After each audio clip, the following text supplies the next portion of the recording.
Bonjour ou bonsoir à tous, vous qui regardez les vidéos que ce soit le jour ou la nuit, ici DVD Pro Catch.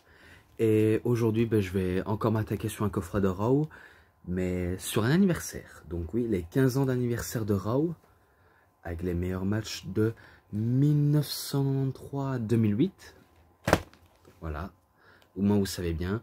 Là, vous voyez, il y a Shawn Michaels, Bret Hart, Stone Cold Steve Austin, John Cena, Triple H, Undertaker et The Rock. Là, il n'est pas marqué, mais je sais bien que quand il y a le fourreau, il est marqué de 1993 à 2008. Donc oui, c'est spécial anniversaire. Dommage qu'il soit en très mauvais état, mais c'est pas grave. Donc là, on voit Shawn Michaels. Et là, il est marqué de 93 à 97. De 98 à 2002, avec Rock Austin, Cena. De 2003 à 2008. Là, Undertaker qui fait un big boot à Mankind. Et oui, une petite fente. Et là, Austin qui arrose les McMahon et The Rock avec un camion. Et dans les mains, il a un tuyau de bière. Un tuyau où il fait rentrer de la bière. Enfin, je sais pas comment ça s'appelle, mais c'est pas grave. Bref, on s'en moque. Et ensuite, DX qui se prend pour Monsieur et Shane McMahon. De la famille McMahon, justement. Et là, un DVD, le premier Raw. Donc, spécial anniversaire. Voilà. Et en plus, j'ai mis les logos pour que ça rend trop bien. Ouais, vu comment Raw a passé les âges. Donc ça, c'est pour le spécial anniversaire. Et le Monday Night Raw. De 1993-97, bien sûr. Donc le premier show du 11 du 1er en 1993, pardon. Pas 91. Donc le premier match, parce que je vais aller crescendo, Yokozuna contre Koko B. Ware. C'est Yokozuna qui bat Koko B. Ware. Et ce match-là, je me rappelle bien, je l'avais mis à 3,10. Ensuite, il y avait aussi Bobby Heenan qui voulait rentrer. Un premier temps, il voulait rentrer, mais il s'est fait, on va dire, éjecter. Quand il s'est habillé en dame, oui, il s'est habillé en dame. C'est un travelot, il est travesti. Ça n'a pas fonctionné. Même quand il s'est habillé en rabbin, ça a encore moins fonctionné. Donc oui, il s'est habillé en rabbin, comme les juifs, sans succès. C'est à la dernière minute qu'ils vont le faire rentrer et c'est déjà terminé. Voilà. Donc ensuite, les Steiner Brothers contre les Exécutionneurs. C'est sûr, c'est Steiner qui bat les Exécutionneurs. Ce match-là, 3,20. Ensuite, Razor Ramon qui fait sa promo. Voilà. Ensuite, Shawn Michaels contre Max Moon. Là, c'est sûr, Max Moon, il va pas décrocher la lune, mais il va décrocher la défaite, tandis que Shawn Michaels, lui, décroche l'or. Donc, il bat Max Moon et il conserve son titre intercontinental parce qu'il était en jeu. Ensuite, Undertaker contre Damien Dimento. C'est Undertaker qui bat justement Damien Dimento avec un Tombstone Piledriver. Ce match-là, 3,20, je m'en rappelle bien. Après, vu comment c'était le main event, pour achever le main event, confrontation entre Crush et Doink. Maintenant, je passe au DVD 2, vu comment le DVD 1, j'ai déjà passé. Et que, si vous savez bien, celui-là, c'est le DVD 1, mais j'ai quand même mis le CD bonus en DVD 1. Wow. Voilà, je voulais pas me prendre la tête. Introduction de Todd Grisham. Donc, Raw commence. Donc, c'est le premier Raw que j'ai cité. Voilà. Ensuite, Mr. Perfect Kurt Hennig contre Ric Flair. Match où le perdant quitte la WWE. Voilà. Vous savez bien que c'est Ric Flair qui perd face à Mr. Perfect. Je me suis trompé, il n'était pas dans le DVD de Perfect. Mais je pense pas qu'il était aussi dans le DVD de Ric Flair. Mais il perd face à Kurt Hennig. Ce match-là en description. Voilà. Ensuite, c'était le 18 janvier de 1993. Et là, c'est le 10 mai 1993. Bagarre dans le parking entre Kurt Hennig et Shawn Michaels. Voilà. Ensuite, le 17 mai 1993, Razor Ramon contre le Kid. Donc 1, 2, 3 Kid, X-Pac, Six, Sean Waltman, appelez-le comme vous voulez. C'est là où il le bat Razor Ramon. Enfin, il bat Razor Ramon pour la première fois et qui va avoir la réputation de 1, 2, 3 Kid. Et que ce match-là, je ne sais pas si je lui avais mis un 3,20 ou un 3,40. Bref, c'est pas grave, j'irai vérifier. Todd Grisham, une nuit mémorable, c'est sûr. Match pour le titre intercontinental. Shawn Michaels contre Marty Jannetty, que j'avais déjà fait une review dessus. C'est Shawn Michaels qui bat Marty Jannetty grâce à l'aide de son garde du corps qui est Diesel. Et c'était le 17 mai 1993. Voilà. Ensuite, Gorilla Monsoon vire Bobby Heenan.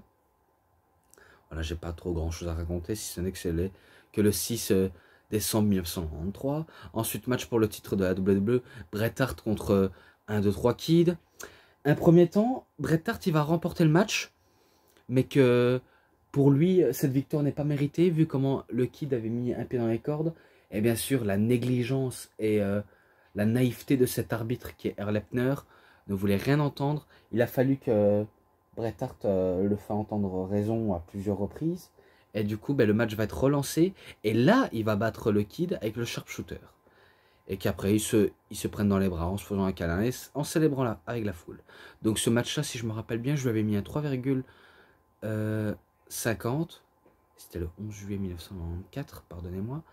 Ensuite, en août 1994, à la recherche de l'Undertaker. Donc ils sont à la recherche, mais après, l'Undertaker, il va apparaître, comme par magie. Et il défie, et il détruit. Voilà. Ensuite, la cour du roi avec William Chatter. Le 9 janvier 1995. Bref, je passe parce que j'ai pas envie de trop m'attarder dessus. Si ce n'est que le roi va faire beaucoup plus du trash talk que parler bien. Et bien sûr, ben, pour Charter, ben, il se fait, on va dire, bien acclamé par Jerry Lawler. Mais après, à la fin, ils se font éjecter. Voilà, Todd Grisham, une audience globale. Shawn Michaels contre Owen Hart. Très bon match là. Et c'était le 20 novembre 1995. Très très bon match. Il n'y a pas à dire, ils nous sortent des bons matchs. Et malheureusement pour Owen Hart, ben, c'est victoire de Shawn Michaels. Voilà. Ce match là aussi 3,50.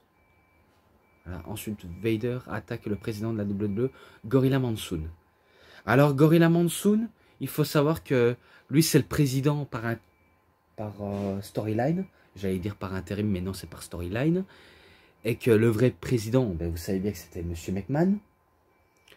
Et que Monsieur McMahon, il ne faisait que commenter les shows pour qu'on soupçonne que c'est pas lui le président, alors que c'est bien lui. Voilà. Et c'était le 22 janvier 1996. Et je crois qu'on ne verra plus Gorilla Monsoon pendant un paquet bout de temps. Voilà, mais j'ai pas envie de trop m'attarder dessus. Ensuite, une touche de Goldust le 27 mai 1996. C'est là où il fait son apparition. Et il avait déjà un côté pour adulte pour l'époque. Voilà. Ensuite, Pillman a un flingue le 4 novembre 1996. Je crois c'est là où Stone Cold, il va chez Brian Pillman. Il commence à allumer 3 ou 4 gars au passage. Et c'est là où il pointe son pistolet sur Stone Cold Steve Austin. Mais après, je sais pas si... s'il s'attaque ou alors s'il se auto-fracasse, mais voilà. Déjà assez cité. Ensuite, match aucune prise interdite. Undertaker contre Mankind, le 9 décembre 1996. À tous les coups, c'est sûr que c'est Mankind qui perd. Hein. Parce que c'est rare qu'il a battu l'Undertaker. Tellement rare, mais honnêtement, je dis que c'est victoire de l'Undertaker car il bat facilement Mankind. Ce match-là, 3,40. Voilà.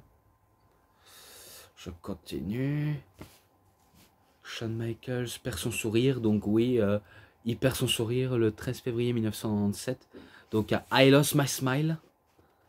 Bon, bien sûr, on sait qu'il a fait ça. C'est pour éviter qu'il affronte Bret Hart à nouveau à WrestleMania 13. Et que son titre a été rendu vacant. Et qu'après, le jour même de WrestleMania, on le retrouve à la table des commentateurs avec Monsieur McMahon. Ensuite, la 9e merveille du monde, 17 février 1997. La présentation de Chyna, exactement. L'invasion de la ECW originale, le 24 février 1997. Alors, cette invasion était quand même un petit peu foireux, mais que, on va dire, ils ont fait quand même leur apparition. Et si je crois bien, c'est même là où Rob Van Dam apparaît avec Tommy Dreamer, Sabu. Je pense, hein, mais on sait jamais. Voilà. Je sais pas s'il y a un match entre Rob Van Dam et Jeff Hardy, mais je crois que ça a eu lieu, ça. Bref, je préfère passer. Donc, match pour le championnat européen. Le British Bulldog Davey Boy Smith contre Owen Hart. J'ai oublié de mettre le jour de la date, mais c'est le Bulldog qui bat Owen Hart, vu comment il est présent dans le coffret de Heart and Soul et de Owen Hart. Donc voilà, ce match-là en description. La plupart des matchs que je vais citer seront en description. Ensuite, Todd Grisham, Raw is War. Donc oui, c'est la guerre à Raw, le 17 mars 1997. Match de drapeau entre États-Unis contre Canada. La Hart Foundation contre Stone Cold Steve Austin contre l'Undertaker contre Dude Love. C'est sûr c'est la Hart Foundation qui bat justement les trois adversaires. Vu comment ils étaient chez eux au Canada, je pense. C'était le 11 juillet 1997. Ensuite, Stone Cold inflige un stunner à son boss le 22 septembre 1997. Tout d'abord, il interrompt en plein match. Et je me rappelle que Monsieur McMahon a voulu détendre l'atmosphère avec Stone Cold Steve Austin, vu comment c'est un Texan serpent à sonnette assez excité. Et que Stone Cold Steve Austin comprenait l'aide des officiels, qui comprenaient sa situation, qu'il est bien utilisé, qui rapportait gros à la fédération, mais que pour lui, celui qui pourrait ramener le respect, c'est embrasser le cul de Steve Austin. Donc le boss qui doit embrasser son cul, vu comment il lui a dit ça avant de lui faire un stunner. Et après, il se fait arrêter par la police comme un vrai hors-la-loi. Ensuite, Bret arnaque Bret, 17 novembre 1997. Ça, c'est sûr, il est présent dans le DVD de Monday Night Wars. C'est vrai que Monsieur McMahon a été clair. Il y a une tradition dans le catch, un coup que le catcheur est sous le départ, peut-être qu'on pourrait re-signer ou pas, mais pour lui, Bret Hart s'est comporté de manière non professionnelle et qu'il a voulu mettre au pied du mur la compagnie, plus au point à être aigri et hypocrite, et que pour Monsieur McMahon lui-même, c'est pas lui qui l'a arnaqué Bret Hart, ce n'est pas Shawn Michaels, c'est Bret qui s'est arnaqué Bret. Voilà, Bret screw Bret. Donc c'est un peu ça sa façon de penser. Mais bon, je passe, vu comment j'avais déjà cité, et qui va tout l'expliquer, et qu'il faut vraiment le voir en français. Hein. Peut-être pas que les DVD comme ça vous intéressent. Et d'ailleurs, j'ai fait même les logos qui ont traversé les temps. Même là. Alors au moins vous avez compris. Donc voilà, le 8 décembre 1927, Sable dans un sac. C'est là où elle apparaît dans un sac à patates et qu'elle tire le sac à patates, elle était en sous-vêtements. Bref, je passe. Quand rencontre Laure et Lo, le 15 décembre 1927, je crois que c'est là où où la DX font une soi-disant excuse à la chaîne télévision et que pour la DX, ils peuvent aborder les termes comme cul, putain et fils de la plage aussi. Et aussi, il y avait des bips partout, il y avait des bips quand ils disaient quelque chose de leur bouche, ou encore des blagues racistes, mais on sait bien qu'il va pas faire des blagues racistes.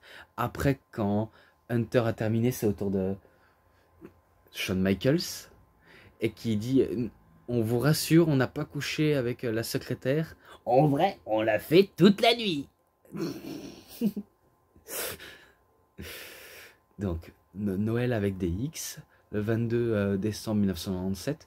Tout d'abord, ils font une promo, et que, si je crois bien, Sergent Slaughter, si on peut l'appeler Sergent Baveur, il demande à Shawn Michaels de défendre son titre face à un adversaire, et il a choisi Triple H, justement. Donc, ils n'ont pas le choix de s'affronter. Je me rappelle que Triple H, il a fait une bichenette à Shawn Michaels, il commence à courir dans les cordes, et il remporte le titre.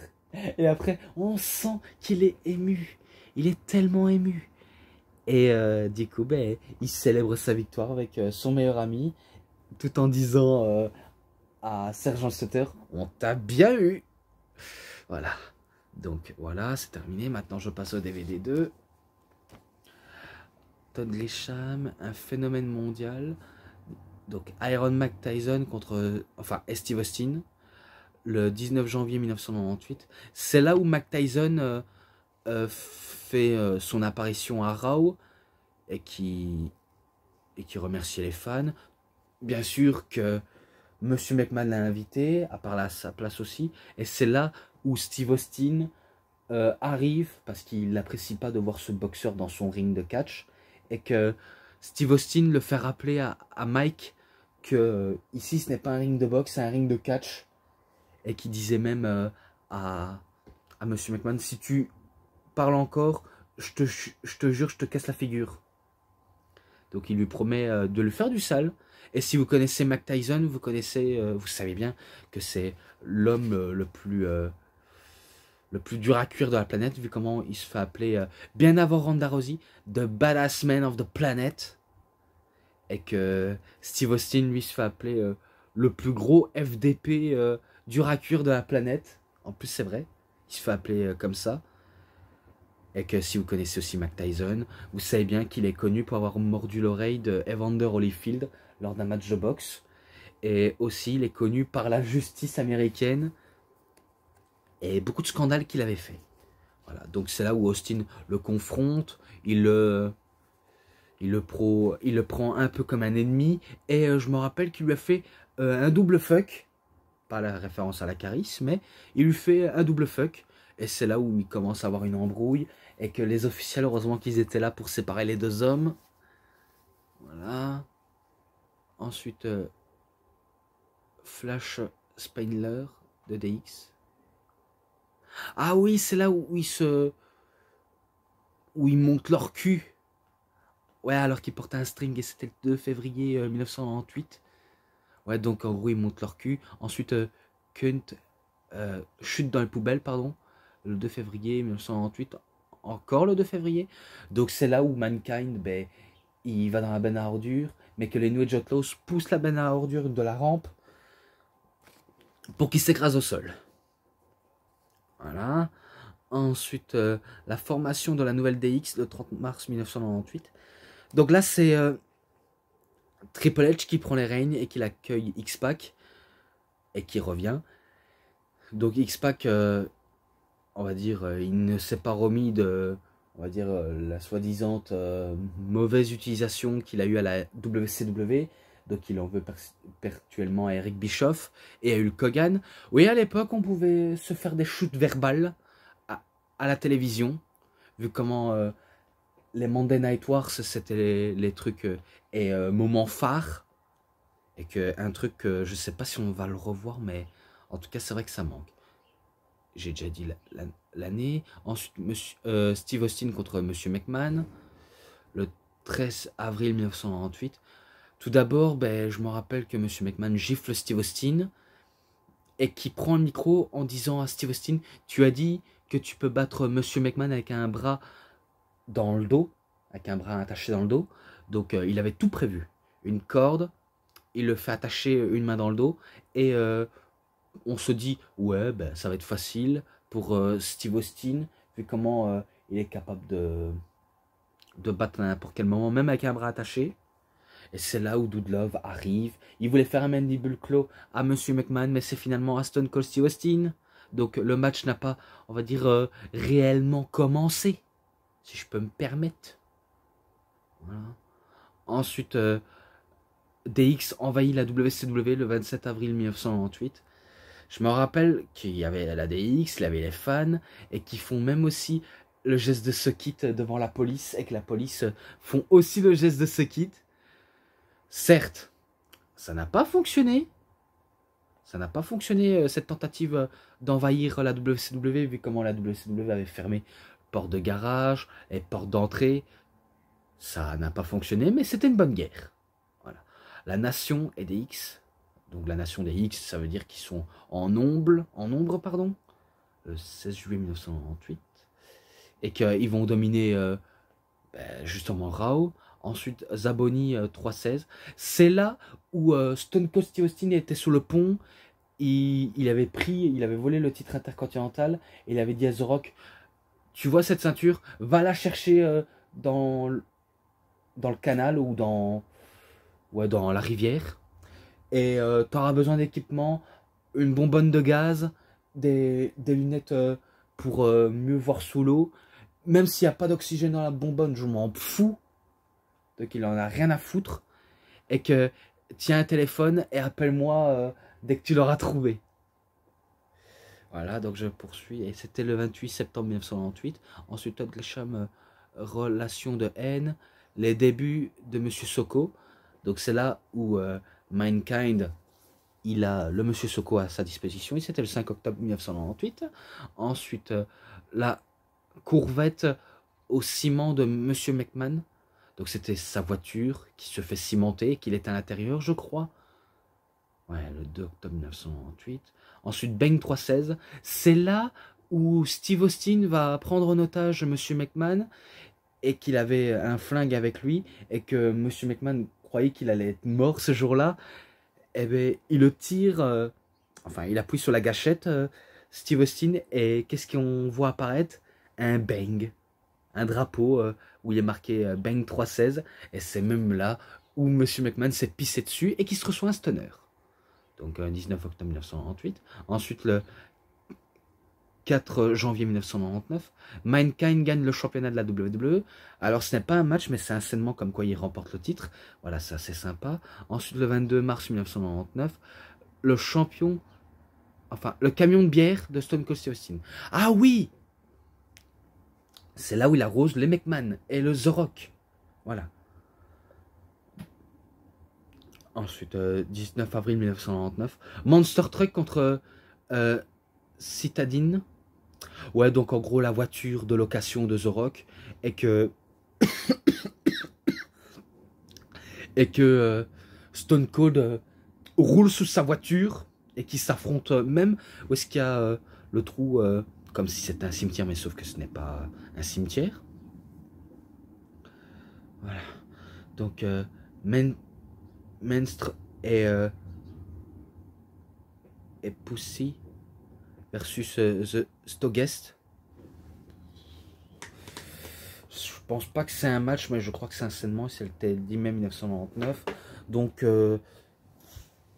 Donc en gros, c'était que des saignements assez random, mais voilà, vous avez au moins compris. Ensuite, révélation sur la force supérieure, 7 juin 1999. C'est là où Monsieur McMahon se dévoile et qu'il était habillé en peignoir diabolique, comme si c'était, on va dire, la tenue de l'Undertaker, et qui disait « C'était moi, Austin, c'était moi qui étais le début. Depuis tout le début, j'ai utilisé ma famille pour t'atteindre et aussi pour t'attirer les foudres de la colère des enfers. » Et après, c'est là où Linda et Stéphanie arrivent en disant pourquoi faites-vous des choses aussi cruelles? Et après, Monsieur McMahon, pour se racheter, il dit c'était pas pour vous faire du mal, c'était que le business. Voilà. Donc, j'ai pas envie de trop m'attarder dessus parce que j'ai envie de continuer. Ensuite, Todd Grisham, décompte du Millennium, de Y2J, bien sûr. 9 août 1999. C'est là où il interrompt la promo de The Rock. Et que c'est même là où The Rock va lui couper la parole. Et que je l'avais déjà noté dans Breaking the Code Behind the Walls of Chris Jericho. Et dans As-tu dit des rats, volume 1. Voilà. Ensuite, Rock, voilà ta vie. Et je sais pas pourquoi j'ai mis un i, mais c'est pas grave. C'était en gros l'anniversaire de The Rock. Donc ils ont fêté son anniversaire. Le 11 septembre 1999. D'ailleurs, je sais pas si c'est vrai ou c'est simplement une fête. Bref, je passe. Ensuite, la compassion de Big Boss Man, le 8 novembre 1999. Je sais pas s'il dit une dégueulasserie sur le père du Big Show, mais ça a l'air de très mauvais goût en tout cas. De citer des choses assez trash, mais il était dans la corporation de Monsieur McMahon. Voilà. Ce qui s'est arrivé à Vegas, c'est là où Triple H, il se marie avec Stephanie McMahon à Vegas, alors que Stephanie devait se marier avec Test. Et du coup, ben, quand Triple H a montré la vidéo, et ben, il lui a dit à Monsieur McMahon, je crois que tu as des gros soucis à t'en faire, papa. Et Stephanie McMahon disait, je te déteste. Voilà. C'était le 29 novembre 1999. Ouais, je sais, je n'arrête pas de le dire à chaque fois, mais c'est pas grave. Ensuite, Jericho n'est pas le nouveau champion. Ça, c'est quand il affronte Triple H le 17 avril 2000. Et qu'il demande à Earl Hebner d'aller chercher la ceinture. Et que Chris Jericho dit, quoi, je suis pas le nouveau champion? Eh ben, tu vas peut-être pas dire que ce n'est pas vrai, que Stephanie est couchée avec plusieurs catcheurs en coulisses. Donc il lui rend quand même la ceinture. Et après, ben, Triple H et Shane, ils allument Earl Hebner en le disant que t'es viré. Et voilà, quoi. Après, Todd Grisham, le monopole du catch. Voilà. C'est là où Monsieur McMahon achète la WCW et qui dit que la WCW a le destin entre ses mains. Et que Monsieur McMahon, on sait bien qu'il veut enterrer son concurrent directement dans la terre. Et c'est là où Shane achète la WCW en premier, même si on sait bien que c'est Monsieur McMahon avec sa famille qui l'ont acheté. C'était le 26 mars 2001. Donc voilà. C'est là où il y a cette fameuse invasion. Il y a cette fameuse invasion de ECW, WCW. Donc Milk Mania, le 20 août 2001. Donc c'était là où Kurt Angle arrive avec un camion de livreur de lait et qu'il avait, on va dire, pris un tuyau. C'est un remake d'Austin où il arrose McMahon. Et ben là, Kurt Angle, il arrose l'Alliance, même Steve Austin, avec de lait. Il était fou en tout cas. Il les arrose et après pour célébrer, eh ben, il boit 2 bouteilles remplies de lait.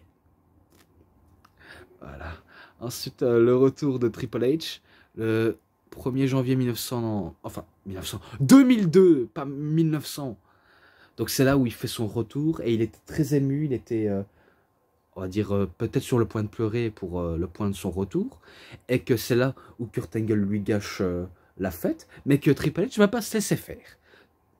Car je me rappelle qu'il s'est pris des German suplex, mais que Triple H, il va enchaîner avec un Spinebuster et un pedigree.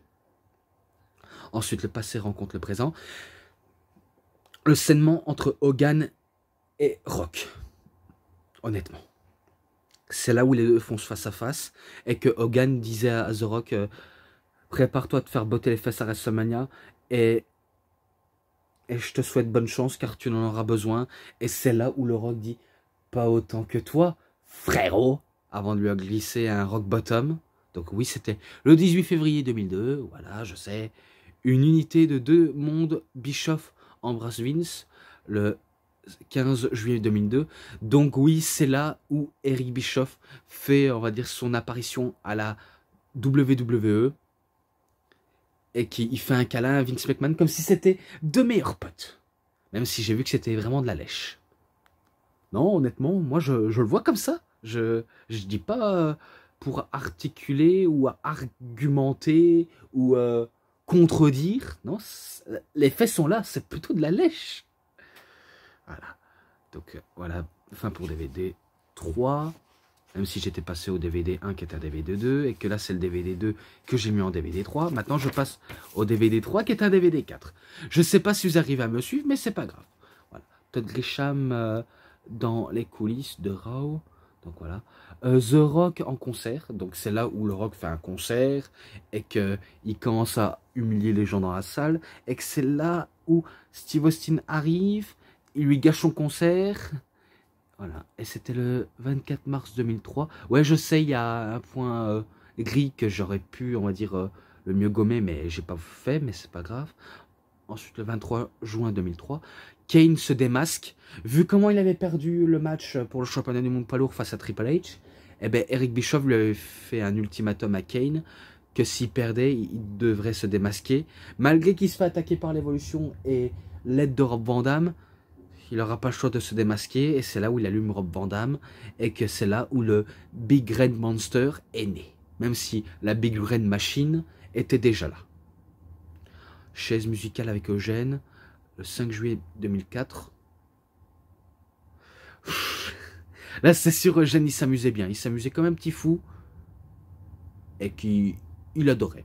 Ensuite, le 16 août 2004, l'évolution trahit Randy Orton.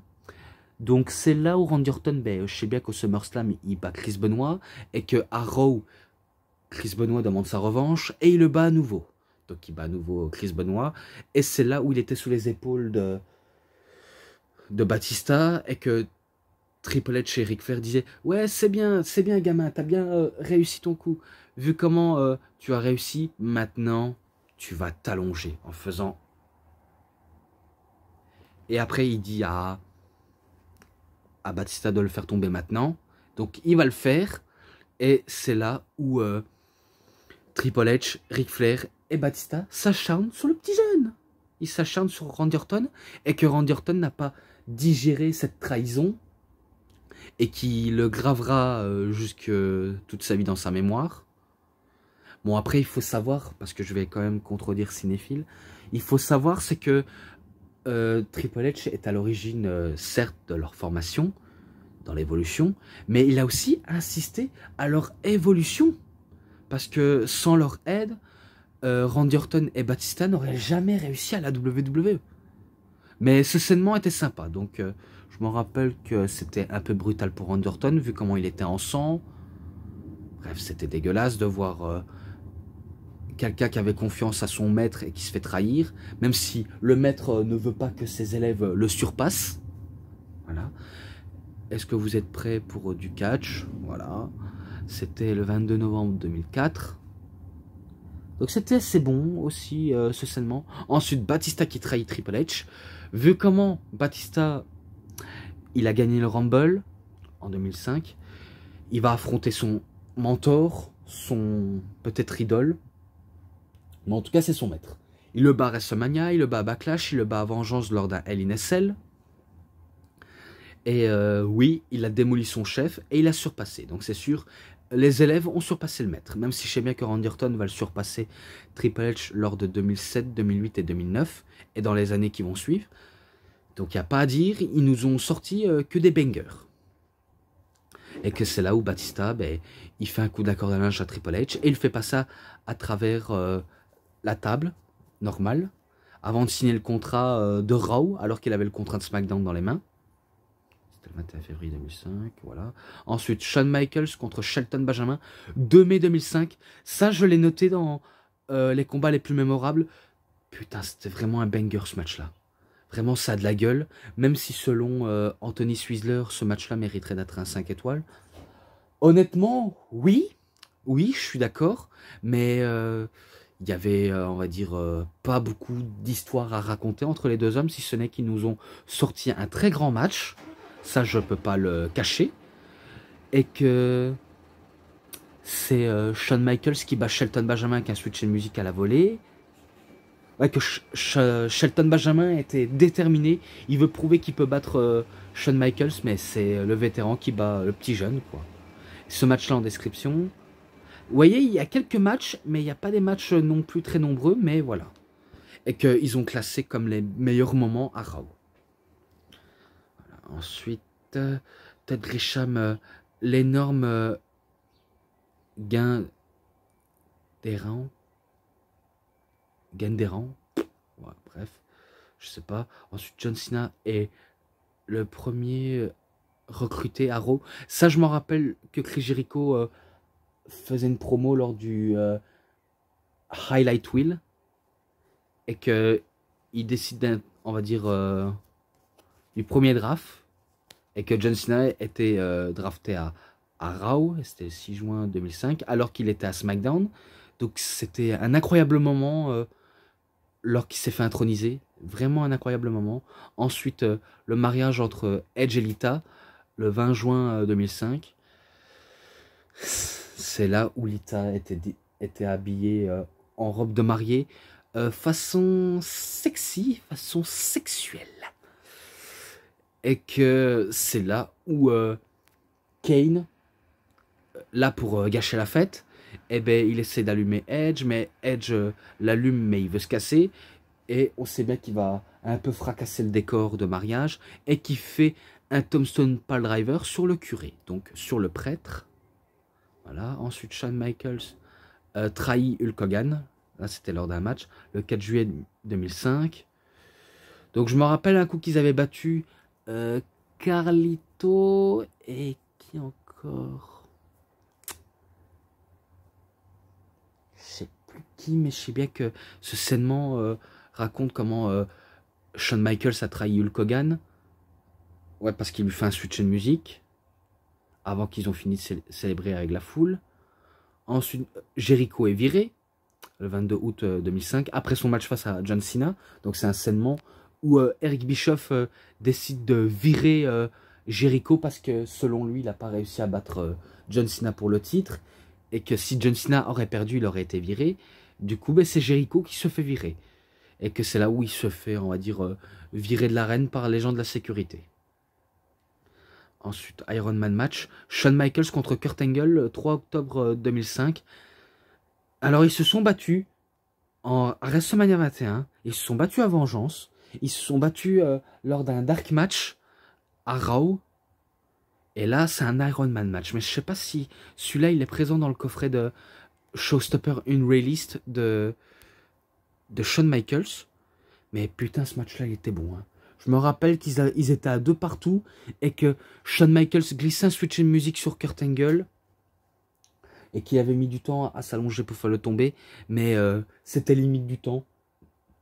Donc ils étaient à égalité partout. On peut dire que c'était victoire des deux.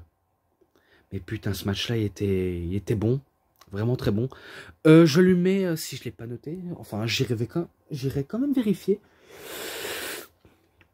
Je lui mets un 4,60. Voilà, un 4,60 si je ne l'ai pas noté. Ensuite, Todd Grisham, le retour à la maison de la WWE. Je ne sais pas si c'était The Rock ou Stone Cold Steve Austin. Mais en tout cas, je sais bien que Stone Cold Steve Austin inflige Stone Cold Stunner au McMahon, donc à la famille McMahon. Il a fait un stunner sur Monsieur McMahon, sur Shane McMahon, sur Stephanie McMahon, et même sur Linda McMahon avant de la saouler. Et c'était le 30 octobre 2005. Ensuite, le procès d'Eric Bischoff. Un saignement comme s'ils étaient dans un tribunal, le 5 décembre 2005. Bref, c'était assez bizarre aussi, mais drôle. En plus, avec Monsieur McMahon en tant que juge, Jonathan Coachman en tant que co-avocat de Eric Bischoff, et des catcheurs qui vont témoigner face à Bischoff. Bref, je passe. Ensuite, Edge et Lita, la célébration avec du sexe en direct. Donc c'est là où il y a un lit. Les deux commencent à se déshabiller. Et en plus, si Lita ne suivait pas le saignement, eh ben, elle aurait été virée, malheureusement. Mais heureusement qu'elle ne s'est pas fait virer. Donc elle a accepté malgré qu'elle ne voulait pas et que Edge et John Cena ne voulaient pas qu'elle fasse... enfin, ne voulaient pas qu'ils font ça. Et pourtant, ils l'ont fait. Donc, ils commencent à baiser au centre du ring. Bien sûr, on sait bien qu'ils ne vont pas réellement le faire.